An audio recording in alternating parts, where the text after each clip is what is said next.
For today's video guys, welcome sa channel ko, Astroboy TV. Magre-repair tayo ng electric fan. So ito guys, papalitan natin ng motor. So kinalawag na guys kasi ngayon na nagka-pera yung may-ari. Ito yung pambayad niya guys, 250 yung motor. Tapos tingnan natin kung may capacitor pa to. Palitan natin yung capacitor. Kinalawang na nga guys eh. So tara guys, samahan niyo ako paano papaganahin to. Change motor, let's go!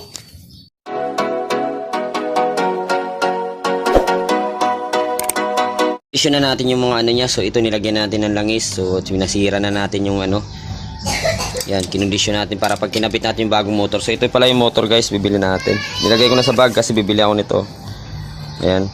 So nasunog yung motor niya. So iba na yung kulay. Siguro ano siya guys. So nagamit na talaga. So ito guys, dinala ko shafting. Pag bumili kasi ako ng motor, dinala ko shafting kasi minsan hindi kasukat. Yan, so meron siya kalawang, so pinahiran ko na ng WD-40 yan. Mamaya papahiran pa ulit natin. So guys, so bibili lang ng motor. So ayun ngayon guys, papaganahin natin itong red na stand fan.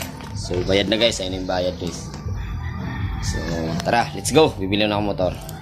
So ayun guys, so nakabili na tayo ng ano, motor winding. So ayun, bago na yun guys. So ganyan malalaman nyo kapag bago na yung winding guys. Ayun, may color coding na siya. So common dyan guys, kulay green. So 260 na pala to, dating 250, so 260 na ngayon. So itong capacitor 50. So bali 310 lahat. So yung akin dito guys ano lang, kasi 500 binigay, 190 lang yung akin. So pwede na yan, basta maano natin si customer. Kasi alam nyo pa guys, ang store nito barya to guys ang binayad sa akin, yung pinag-ipunan nila sa alkansya. So kailangan mapagana natin to ng maayos. So kakabit ko lang to guys, then testing natin mamaya. So tuturo ko sa inyo paano magkabit yan. So tara, let's go. So guys, so sa pagkabit naman nito guys, so ito yung bagong winding natin. Sa pagkabit nito guys, kailangan yung laging sa dulo nito, ito ay nasa puwitan. Sa puwitan yan, kasi pag nilagay mo sa harap to, ito magiging baliktad yung ikot niyan. So ganyan lang. So kuha tayo nitong ano, ito. Always laging nasa ano to, nasa likod para hindi siya ano. So ilapat nyo lang ganun. So ingatan nyo lang yung winding guys na huwag matamaan. Kasi huwag matamaan mo yan, nagasgas yan. Ako, problema yan, hindi mo na mapagana yan. So ganyan lang, kabitan natin ng ano. Yan, dandahan lang, madali. Yan,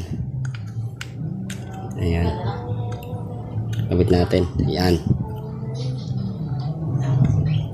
Tapos yung kabila dapat nasa likod to. So tara guys, lalagay ko na itong isa. So hindi ko na pakita sa full demo, ganun lang, basta lagi nasa likod to. So guys, so kabit ko muna to. Let's go. So naikabit na natin. So ganyan dapat nasa likod to guys, para ano, ayan. So nakabit na natin kanina, hindi ko pinakita sa iyo, pero ganyan lang guys. So free wheel na siya guys, ay dapat ganyan. Free wheel na siya. Hindi siya maganito ikutin, magaan na siya. Ayan. Sige, so kabit na natin yung sa ano niya, stand fan nga pala to guys. So ayan. So tara, kabit na natin guys. Let's go. So guys, so naikabit na natin. So ayan guys, so color coding na siya guys. So kailangan dito guys yung no, yung green, ito po yung common natin. Tapos yung red, ito po yung number 3. Tapos yung white, ito po lagi ang number 1. Number 2 naman yung black. Tapos yung dalawang dilaw sa capacitor. So kahit di mo na ite-tester yan, basta kabisaduhin mo na lagi itong color coding niya pag mga bagong rewind na motor. Kahit di mo na kailangan ng tester. So ayan guys, so in-install na natin number 1. So hindi niya ito ilisi guys. So iti-testing na natin para makita nyo naman na gumagana na yung gawa natin. So ganyan dapat siya guys, free wheel. Ayan, free wheel. So testing na natin guys, pindutin natin number 1. So nilangisa na rin natin yan. Tapos nilagyan natin ng grasa dito. So ayan guys, so buo na siya. Ayan, so pwede na natin ibigay kay customer. Ayan, so daming pinalitan dito guys, capacitor, motor, at saka yung bushing niya, pinalitan din natin yung bushing para walang masabi si customer. So tayo ko na guys.